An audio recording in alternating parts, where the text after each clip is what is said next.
আসসালামু আলাইকুম সবাইকে নুসরাত মিনি কিচেনে।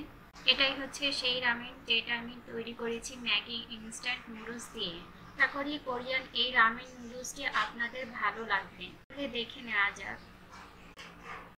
আজকে রামেন নুডলসটা রান্না করার জন্য এখানে আমি এক পিস চিকেন ব্রেস্ট নিয়েছি। এখন এটাতে আমি মশলা অ্যাড করব। দিয়ে দিচ্ছি ভিনেগার, দিয়ে দিচ্ছি 1 চামচ ডার্ক সয়া সস,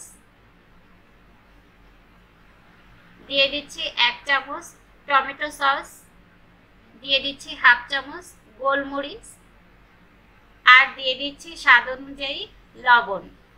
এখন সবকিছু একত্রে ভালো করে আমি মেখে নিব। দুঃখিত, আদা রসুন বাটাটা কোনো কারণে ক্যামেরা বন্দি হয়নি। লবণটা একটু বুঝে দিতে হবে, সয়া সসেও লবণ আছে, সসেও লবণ আছে। এখন এটা আমি রেস্টের জন্য রেখে দিব 10 মিনিট। আজকে রামেন নুডলসটা রান্না করার জন্য এখানে আমি ম্যাগি নুডলসের 2 প্যাকেট নুডলস নিয়েছি,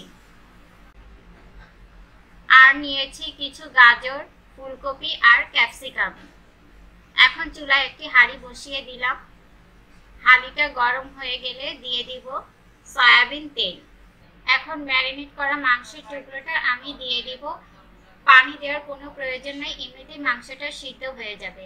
চুলার আঁচটা বাড়িয়ে দেবেন না, তাহলে ভেতর থেকে কাঁচা থেকে যাবে আর বাহির থেকে পুড়ে যাবে। এই পর্যায়ে আমার চুলার জালটা মিডিয়াম টু লোতে রেখেছি। একটা পিঠ হয়ে গেলে এখন আমি অপর পিঠটাও উল্টে ভেজে নিব। এরকম বাদামি করে অপর পিঠটাও আমি ভেজে নিব।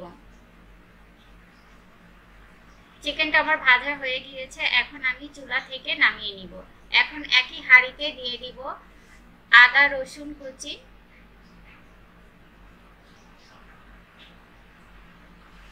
তারপর একটু নেড়ে চেড়ে দিয়ে দিব পেঁয়াজ কুচি। এখন আরেকটু নেড়ে চেড়ে নিব যাতে কাঁচা গন্ধটা চলে যায়। এখন দিয়ে দিব আমি চিকেন স্টক। আগে থেকে আমি মাংসটা সিদ্ধ করে যে অবশিষ্ট পানিটা ছিল সেটাই হচ্ছে চিকেন স্টক। এখানে আমি যেইটুকু চিকেন স্টক দিয়েছি আমার 2 প্যাকেট নুডলস অনায়াসে রান্না হয়ে যাবে। এখন দিয়ে দিব ডার্ক সয়া সস 1 চামচ, তারপর দিব ফ্রোজেন সবজি। এই সবজিটা ফ্রোজেন ছিল। এখন দেব চিলি সস,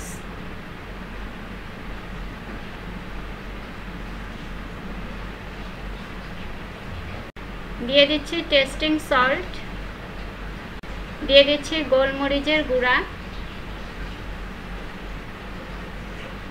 এখন দিয়ে দিচ্ছি নুডলসের প্যাকেটে যেই মশলা থাকে সেই মশলার প্যাকেট দুটো।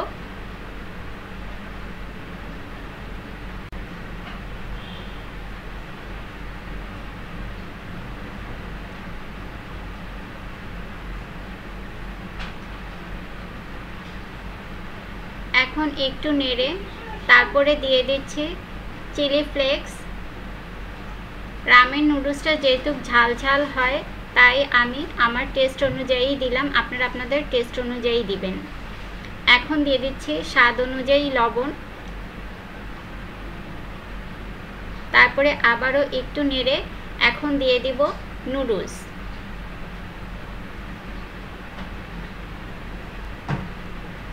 নুডলসটা আমি ভেঙে দিইনি, আস্তই দিয়েছি। নুডলসটা দিয়ে একটু নেড়ে চেড়ে ছাড়িয়ে নিতে হবে। আমি নুডলসটা ভেঙে দেইনি, আপনারা চাইলে ভেঙে দিতে পারেন। আর নুডলসটা একেবারে শুকিয়ে ফেলা যাবে না, নেড়ে চেড়ে আমি নুডলসটাকে সিদ্ধ করে রান্না করে নিব। আর যখন নুডলসটা এরকম সুপি টাইপের থাকবে তখন চুলা থেকে নামিয়ে নিতে হবে। নুডলসটা আমার হয়ে গিয়েছে, এখন আমি চুলা থেকে নামিয়ে নিব। এখন মাংসের ব্রেস্টটা আমি পিস পিস করে কেটে নিব।